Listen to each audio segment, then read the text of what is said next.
The soft afternoon light barely touched the edge of the alley as the rough hand tightened. A gasp, barely audible, escaped her lips.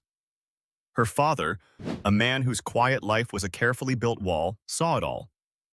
In that split second, the world tilted, and the silent code of a legend was about to be broken. This isn't just a story about a fight. It's about the sacred fury of a father and the cost of crossing a man who had seen too much and lost even more. The rough hand clamped down, a sudden brutal vice around her throat. Her breath hitched, a tiny, desperate sound lost in the bustling marketplace. Sarah, bright and full of life just moments before, felt the world narrow to a suffocating pressure. Her eyes, wide with shock, darted across the indifferent faces of the passing crowd. No one seemed to notice the silent violence unfolding in the shadow of the fruit stalls. No one but one man. He stood perfectly still, a silent sentinel by the spice vendor's cart. His name was John, though few knew it, and fewer still knew the history etched into the lines around his eyes. He watched, a cold dread seeping into his bones as his daughter, his only child, struggled. The man holding her, a hulking figure with the confident posture of someone used to getting his way, smirked. He wore a black belt, a symbol of discipline and power, now twisted into an instrument of fear. John's world, a carefully constructed fortress of peace, began to crumble. He felt the familiar, dangerous thrum beneath his skin, a dormant fire ready to ignite. John's life had been a series of quiet battles, a testament to sacrifice and survival. He wasn't always the quiet man who managed a small hardware store in the heart of Dhaka.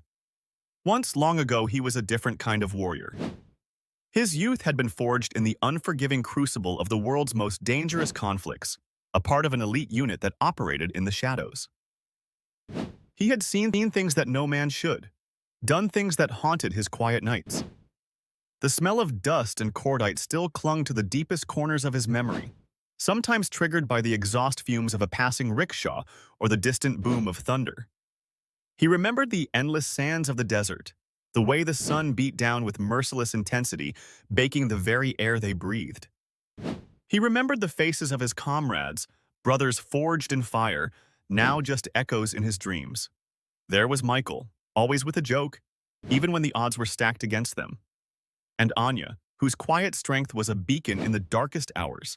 He had carried Anya out of a collapsing building once, her blood soaking into his uniform, the raw scent of fear and iron filling his nostrils. He had failed to save her, a wound that never truly healed, a scar deeper than any on his skin.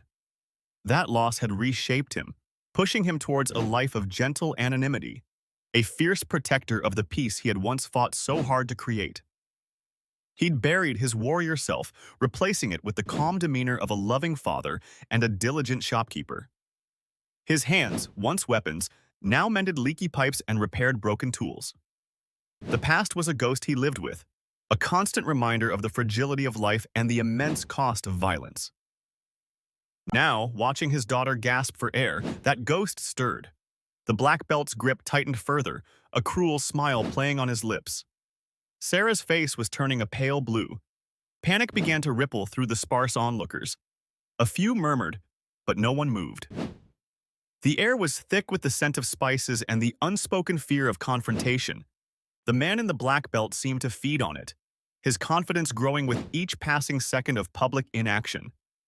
John, however, remained still, his face unreadable.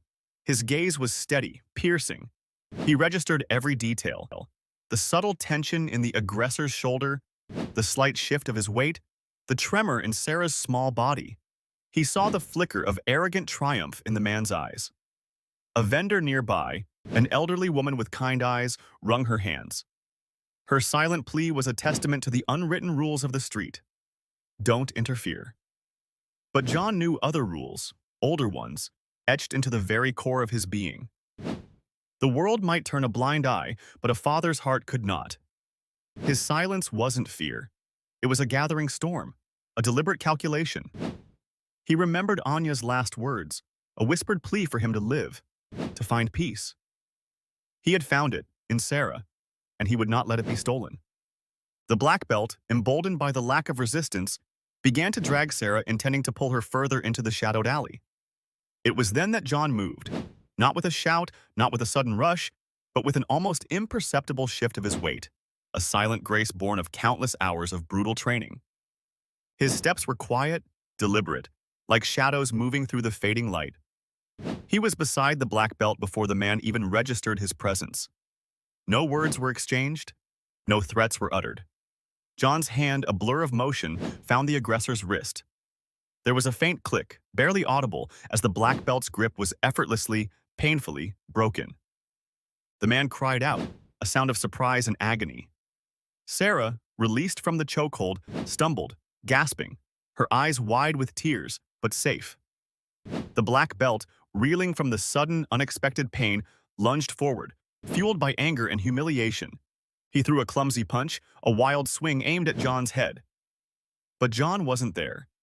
He moved like water, flowing around the attack, his body a silent testament to years of practiced efficiency. He didn't fight with rage, but with a cold, precise art. Each movement was deliberate, economical, designed to neutralize, not to destroy, but to make a powerful point.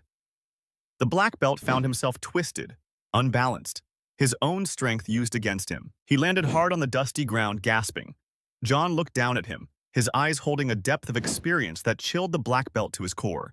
There was no anger in John's gaze, only a profound, unwavering resolve. It was the look of a man who had stared into the abyss and walked back. Some lines, John's voice was low, rough, yet clear in the sudden silence, are never crossed. The words hung in the air, a declaration more powerful than any shouted threat. The black belt, humbled and terrified, looked up, seeing not just a man, but the echo of a legend. He saw the strength, the quiet dignity, the unshakable honor. He saw the true master, hidden beneath layers of an ordinary life.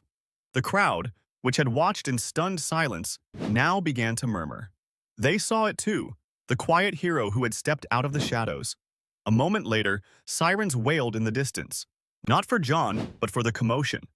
A police jeep pulled up, officers stepping out, their expressions initially stern. But as they surveyed the scene, their eyes fell on John. One of the officers, a young man named Karim, paused. He recognized the quiet strength, the steady gaze. He had heard stories, whispered legends of a man who had served with distinction, a hero who preferred anonymity. Karim approached John, not with suspicion, but with a respectful nod. "Sir," he said, his voice surprisingly soft, "are you all right, your daughter?" John simply nodded towards Sarah, who was being comforted by the old spice vendor, slowly regaining her breath. Karim understood. He looked at the black belt, who was now being helped to his feet by his own stunned companions, clearly defeated, not just physically, but morally. As the officers took statements, a hushed reverence fell over the marketplace. People who had looked away earlier now offered water to Sarah, their faces etched with a shared sense of awe and shame. They had seen true courage, not in loud boasts, but in silent, unwavering protection. John stood by his daughter, a gentle hand on her shoulder. "True strength," he murmured to her, his voice barely a whisper, "isn't about how much noise you make, but how steady you stand when the world shakes." It was a lesson he had learned in the most brutal classrooms, a truth etched in his very soul. As the sun began to set, casting long orange shadows across the bustling streets, John led Sarah away. The crowd parted for them, not with fear, but with silent respect. People offered small bows, a gesture of profound recognition. The black belt, watching them go, understood the depth of his error. He had not just attacked a girl, he had disturbed a sleeping lion, a man whose quiet life was a monument to battles fought and won, and a silent promise of protection for those he loved. The true master had revealed himself, not with a roar, but with a whisper of undeniable power. This story reminds us that true strength often hides in plain sight, in the quiet dignity of those who have faced immense challenges and chosen peace. It's a testament to the unseen battles fought every day, and the unwavering honor that guides those who choose to protect. Where are you watching from? Share your thoughts on this story and the silent heroes among us. Don't forget to subscribe for more stories that honor true strength and the powerful, unseen forces that shape our lives.